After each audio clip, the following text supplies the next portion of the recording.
Hello everyone, Zelleranth here, and today we're going to take a look at Auguste, another highly anticipated unit you might like Saffiyah. Another big damage dealer, has a lot of strong abilities within his kit, and so I was going to take a look and see what his capabilities are. Now his kits are a little bit, a lot of his skills are more self-explanatory, so there's not much to show in terms of video on it, from what I could find.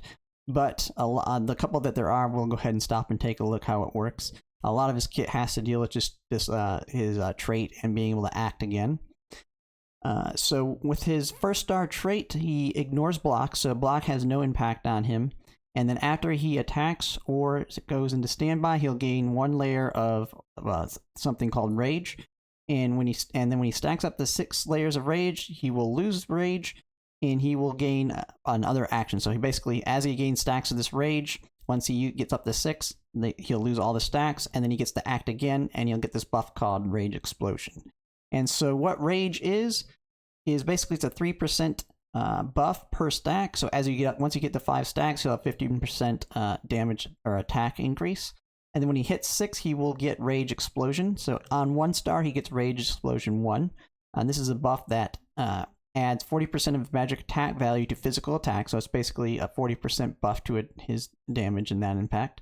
And then as he goes up in stars, this actually goes up, so he'll get Rage Explosion 2 at 3 stars, which is 70% magic value, and then at 3, so when he's at 5 stars, he gets Rage Explosion 3, so it's still 70% magic attack value added, but he also gets armor piercing, so now he can pierce through and do significantly more damage by avoiding their armor or defense. And so when you come to his traits, he is a unit that you definitely want a 5-star. He gets a little bit more as he goes up. So in the second one, he has that Rage Explosion for 2 rounds on the 2 stars. He starts the battle with 2 stacks. So right as soon as he starts the battle, he'll already have 2 stacks of rage. So when you get the 3 stars is when he starts to kind of start ramping up, because then once he gets it, he gets 1 energy.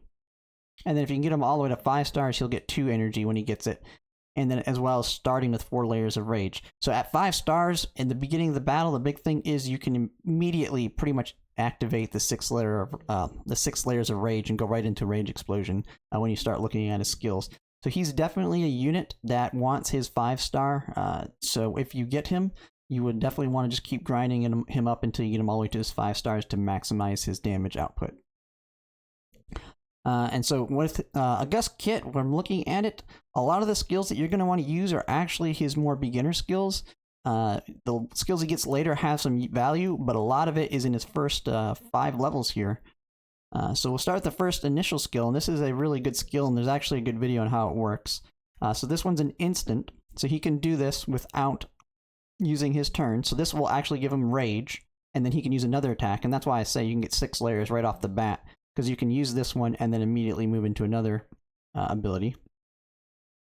So this is an instant. You select an enemy within the cross range, charge the enemy, and deal 40% damage, knocking them back 1 square. And that skill is then changed to God's Wrath Severance, and this skill will last for 2 rounds. And so when we go and take a look at, I have it pulled up here. If I click onto that skill, and this one actually gives a better description of the skill. So when he switches to that, he will get this other skill down here. So it'll switch to God's Wrath Severance. And this is one that deals 85% damage to all enemies within a 3x2 area in the target direction, applies physical defense 2 to them for 2 turns, and then the skill changes back to God's Wrath Slash. So when you click that, here it'll show God's Wrath Slash here. And so this one's single target attack, dealing 160% damage and dealing 80% damage to other enemies within 1 square of the target. Skill changes to God's Wrath instant. So when you take a look at these skills together, right off the bat, it's a skill that you'll probably want in his kit, even though it's his initial skill. Once you give him the 5 stars, that skill, you can go through it, use the first one, it'll switch to the other one. You immediately get another turn, use the next one. And since it's an instant, so he's doing like 3 attacks right off the bat, and a lot of maps that means you can wipe out a group of enemies just on his first turn, because you have Rage Explosion, you get the 6 layers of rage immediately. So an amazing skill here, and I have a video that kind of demonstrates it, so we'll go to that here. Alright, I have a video up to show the skill, and this one's actually done by YouTube content creator Icy Fun. I'll put a link to his video in the description. None of the CN videos really showed it as well as his did, so I'll be using his as an example for this skill. So if you take a look at it, so he's already been buffed up by Gloria in this. This is the very beginning of the battle here, and so you'll see he's going to make his movement. He's going to use the first attack, which is Gram Slash, which is that cross shape, where you can attack an enemy that's 2 out and then knock him back 1. And so he'll do that. Then the attack switches to his other, then it switches to the other type of slash, or Gram Sever, which is the 2x3. And then after that, it switches to another skill that does the cross shape AoE, like this one, the Gram Slash, and then hits all 3 of them. And that's that. And that's with getting that stacks and extra turns, it's lets him attack again. And then he still gets another turn as soon as he went into rage mode. And that was all because that's an instant. So that first skill, even though it's his initial skill, it's absolutely a skill that you're going to want to take with you most of the time with his kit. Just because it's an instant, you can do that on top of using something else, especially if you have someone giving them the energy needed to cast it. The skill does have a cooldown of 3. But as you know, with some of the other units like Kako, you can reduce cooldown from use of skills. So there are ways to try and use this more often. But it's an easy battle opener where you can actually do a significant amount of damage to enemies right off the bat. Then when we get to his level 1 skills, we have Armor Breaking Blast. Nothing too crazy with this one. It's just a very large 100%, 50% damage before attacking. Get Shield Breaker. This is a buff that ignores blocks. Attacks have shield, increases attack power by 20%. So just a shield breaker that'll break through the block and do more damage than it normally would do. And then you have Night Spirit here, and this one I believe is the same thing that's on Gloria as her level 1 skill. When attacking enemy front, attack increases by 20%.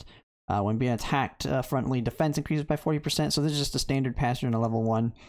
Of these 2 skills, I don't know which one I would take. He's more of an attacking unit to me. I'd probably want to just go with the armor breaking because it's just a large damage, but I don't intend to actually probably ever have either of these 2 skills on my kit. There's nothing crazy special about them, especially when you look at his level 3 skills. So the 3 main ones that I'd probably have most of the time would be the initial and level 3 skills. So in the level 3, we have Warm Touch.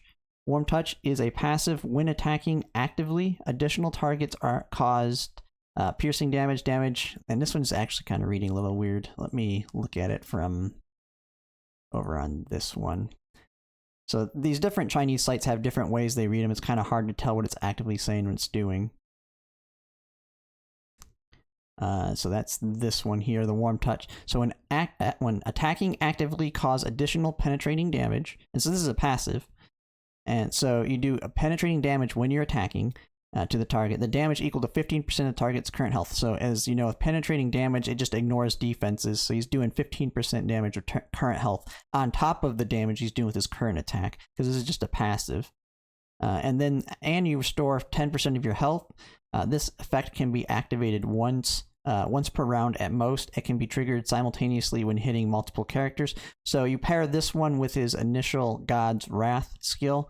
It only triggers 1 time, but immediately you do a significant amount of damage to the enemy, and then it can, if you are doing that AoE where you're hitting multiple enemies, it can be used simultaneously in all enemies. It's not just the specific one it's targeting.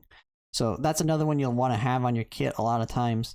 Especially if you have somebody reducing his cooldown so he can start using these other skills multiple times.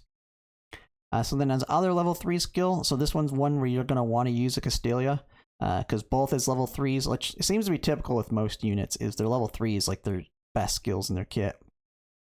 So this skill, Nightmare. So this one is he gains 2 layers of Rage. So as you know, you're trying to stack up to 6 layers of Rage to get that massive buff as well as getting another turn. So he gets 2 layers of Rage, gains a shield that equals 60% of his physical attack value, and damage reduction 2. So he takes less damage with this sport skill. And if he is injured, he gains an additional layer of Rage and gains damage plus 2 for 2 turns. So when he gets injured, when he gets attacked, which with the damage reduction 2, he's unlikely to go farther than being injured. I mean, if he gets hit with a hard attack, it'll just knock him into injured, so then he'll get additional damage. So this is a massive skill that you can cast. So right after your first turn, you come out the gate with God's Wrath, do all your big damage. Second turn, you'll just cast Nightmare. That'll get him, get you some rage, get yourself a shield, give him some damage plus to his attack. So really good secondary skill to go right after God's Wrath, especially after doing significant damage to the enemies. So then we get to the level 5, the reactions. These ones, it's pretty obvious on which one I would want to pick, and this one's on the one on the left. It's just to increase healing effects by 10%, and after receiving healing, gain additional damage for 1 turn.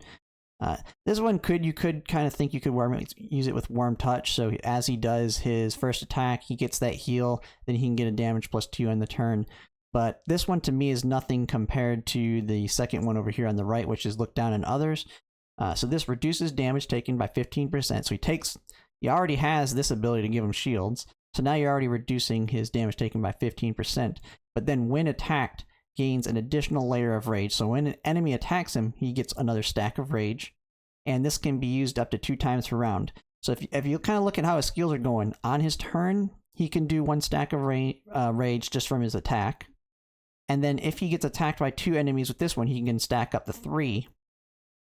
And so that means in 2 turns, he can hit the 6 stacks to get that additional, to go into Rage Burst.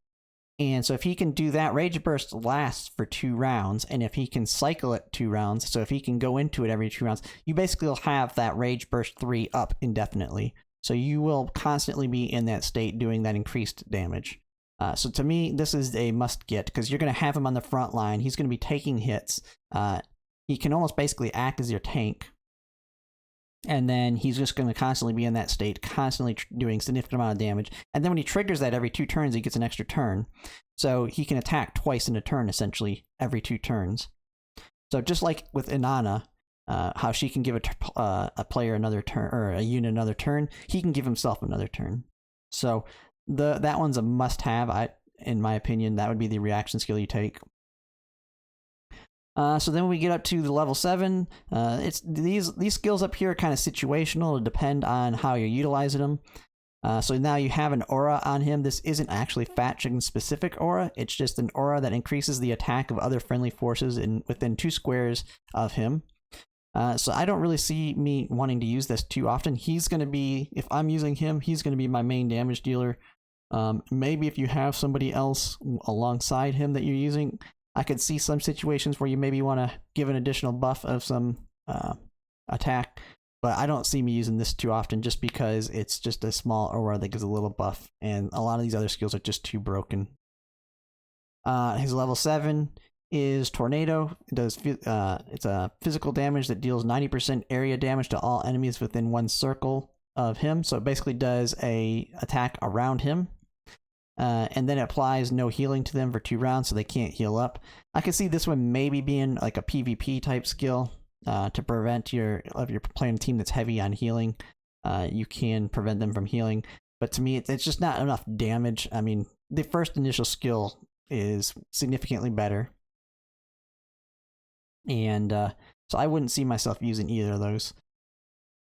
So then when we get to the basic attack, so the basic attack replacements, we have on Charge Strike, which is a normal attack that causes 100% physical damage, and the next skill damage increased by 15%. So this one can be paired well with this one, because if you have a cooldown, you're not going to be able to, while this is on cooldown, you might use this, and then you cast Nightmare, and then you go into from that while you're recouping from the cooldown. If you don't have anything to reduce it, use a basic attack, and this will increase the skill damage in the next turn. And so then you also have Collapse, which is this other one on the right. Deals 100% damage when attacking an enemy in health status. Remove an additional 1 enemy or 1 energy from the target. I mean, this one to me is very situational. This isn't giving him energy. This is removing energy from the enemy. I see that one as just being way too situational. They need to be healthy. It's not really buffing you. It's a slight debuff to them. I see this one being more of a PvP one potentially. But to me, it's always going to be Charge Strike, just because when you're out waiting on your skills to cool down, this is basically just a way to give you a 15% additional attack buff. So then we go to his last two skills on the 11th level.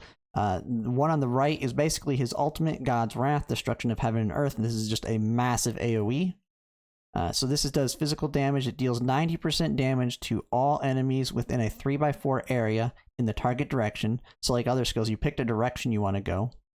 And then before attacking, you'll dispel 2 buffs off the target. So if those targets, so if anyone in this attack has, say, like defense reduction, or increased defense, anything making them more defensive, or as well as including if they have any buffs to attack, it's going to dispel 2 of those buffs.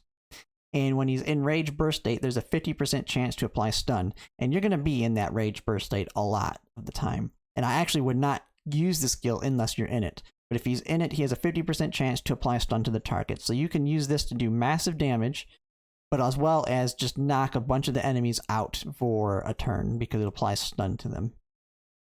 And so this one, I do have a video to kind of show how this one functions as well. It's kind of simplistic and it's just a big AoE, but I'll go ahead and show it.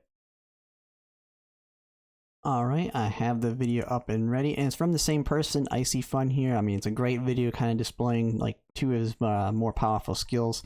And so this one he also displays, in the video it also shows Nightmare putting in play, where he puts in the additional stacks of rage, as well as the shield and other buffs. So when we take a look here, so he's going to cast that Nightmare on himself. So this is the one that gives him the heavy buff, it gives him that shield. As you can see on him up here, that's a massive shield that he's getting. I mean, it puts even like Simona's shield to shame on it. Now, this is one where he has to actively cast it to give it to himself. He's not automatically getting it every turn. But it is a bulky shield, and it gives him a significant amount of damage. And then it gives him that 2 rage. So he immediately went in the rage state, got his extra turn. So he's going to go up and do that ultimate here. So the Graham Annihilation. So it's just an AoE. 3x4, I think it was 3x5 or 3x4 here. Massive attack damage. And then as you can see here, 2 of the enemies got stunned, so it's a 15% on all the enemies. So if you have a large amount of enemies in the area, I mean, you have a good chance that you're going to stun a couple of them when you do the damage. So that one, to me, it depends on the map. That one's more situational on whether I would use it or not.